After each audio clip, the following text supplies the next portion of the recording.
Today on Earl's Classic Cars, we feature another episode in our Drive By Junkyard series discussing the faded glory of a 10th anniversary Datsun 280ZX.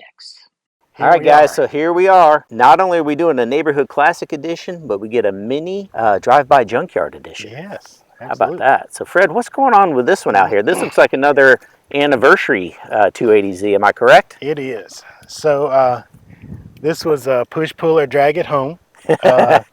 And it never ran, but I needed some parts. Okay. And I was feeling like it was probably a good idea to have a parts bin just in case it turns out that I need something and I can't get it anymore. So this one popped up in, maybe it may have been Craigslist again. And I said, well, I better grab that. And it was super cheap. They were really trying to get it moved. And so I came along and I said, well, I'll tell you what, I'll just come along and haul this thing home. And I've gotten most everything I think I need off of it now. So. Okay. So what have you taken off of it for your other vehicles? Okay, so I think I got I took one of the wires off of the coil over there. Okay. Let's see, I got one of the fusible links. I lost a fusible link once. Okay. Let's see what else. I've had a couple of things here or there. I took some of the interior trim panels. Okay. For the older Z that I have there, that's been in the family a while. And Okay. you can see that this one's really, it's pretty well, taken back to the elements by the environment. Oh yeah. So there are huge holes in the floor. So yeah, this one's. Do you know what number it is? I was looking for the plate, but I don't see the plate. I never actually knew. Okay. And the way these things were numbered, they're not actually sequential. So Okay. you can't really go by the VIN number.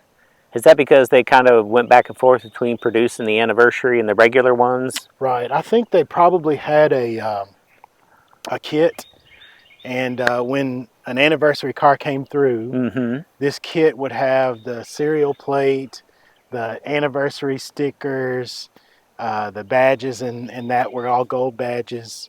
And I think they probably just took that kit and said, okay, the next one that comes along gets this kit. But the kits may or may not have actually been in sequential order at that time. Okay. So even if you look at the VIN numbers, the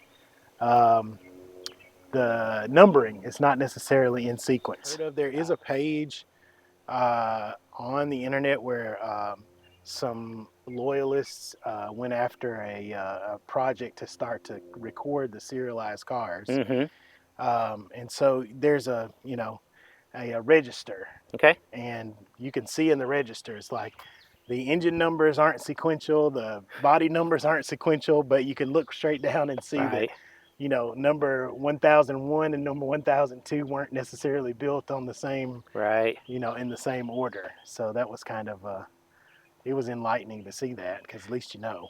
Do you know if, say you had a car like this and you wanted to know, is there a way to contact Nissan and maybe have them help you find out what the number is? So I've looked into that before, and because they are basically based in Japan, and this was more of an American car option, this was really not sold in Japan in their domestic market. Okay. And they didn't really have a lot to say about the order. Okay. I just didn't know record-wise if they, if they I knew don't they think did they really- 3,000, they could say, well, it ties to this, VIN number, and Right. so. I'm not sure that they had the forethought that these things, 30 years from now might become somehow things, collectible or, of interest to people that would really want to know, which was very short-sighted in my opinion, but nevertheless, here we are today. Here we are. But you can definitely tell it is one. I'm just always curious, like, okay, I got to know the number, which one is it? Me too. What if it's number one? I know that it's not number one. That's all I do know, because number one does exist. What if it's number 3,000? I mean, that's the other end of the the sentence, bookend, right? Right, exactly. So what do you plan on doing with this? You just going to keep holding on to it then for parts? Well, I think the lady of the house has decided that if I'm not getting parts off of it anymore, that it might have lived its tenure here at Oh no. here at the house. So I tend to trust her judgment on some of those things, and I think it might not have much longer, much more time here at our place. Well, maybe somebody will want it and they'll get Yeah. it restored, because I mean there's still plenty to it that somebody could get it running. Now, having said that, I don't know anything about the restoration parts market for these cars. Is there a good market for restoration parts for Z's? Nah, not at all. Not for this generation at all. But this particular series was stuck in the middle of, Right.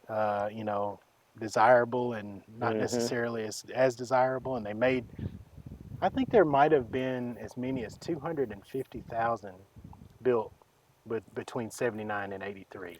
I noticed this one had T-tops too. Did they all the anniversary ones have the T-tops? All anniversaries do have T-tops. Okay. All right. Well, I mean, I can understand where, you know, your wife doesn't maybe want you to keep it, but I mean, you're keeping it well around here. I mean, it's well manicured, you know, you weed eat around it. Makes great lawn art. Yes, yes, it does. It's kind of Lawn like art. it's kind of like a reflection of the other ones, you know, it's just the other side of the coin here. Right. So. Did you ever try to get this running? Was it running when you got it, or? No, it never ran. Okay. For me, and Okay. I never even tried to start it. Okay. What did the previous owner have to say? Anything about it as far as whether it, It was in a ran when it barn in parked, Kentucky, and a little young guy said, my uncle had this car running, and he gave it to me, and I never got it running, and now it's time for me to make it move on, and I don't think he ever even got to drive it, and he sold it to me for, you know, of course, my purpose was for right? A parts car, so You know if the engine turns over? I would say it probably does. Yeah. Yeah, Okay. I think most of the problem with these had to do with sitting, rust, fuel system problems for whatever reason. You know, fuel pumps, and you know, most people were kind of, again, a little skittish to work on them because they weren't really comfortable with the fuel injection, and maybe the, you know, materials for how to diagnose these things were not so good. So yeah, I think that's probably what caused this car's demise. Not only the rust, because the rust is extensive. You can literally see the ground if you look inside the uh, luggage room. So the barn that you found it in, I guess it didn't get in that barn fast enough. No, it definitely did not. So what do You you can think? probably tell here as well. What do you think, folks, in this mini drive-by junkyard edition? Is it restorable? Would you try to get it running? Or should it just stay here in this drive-by junkyard? Which, by the way, Fred's wife said it's not staying in this drive-by junkyard. So maybe you could put it in your drive-by junkyard. But let us know in the comments what you think. Is this restorable? Is it just a parts car? Or is it just a drive-by junkyard? And stay tuned to see more from me, Earl with an E.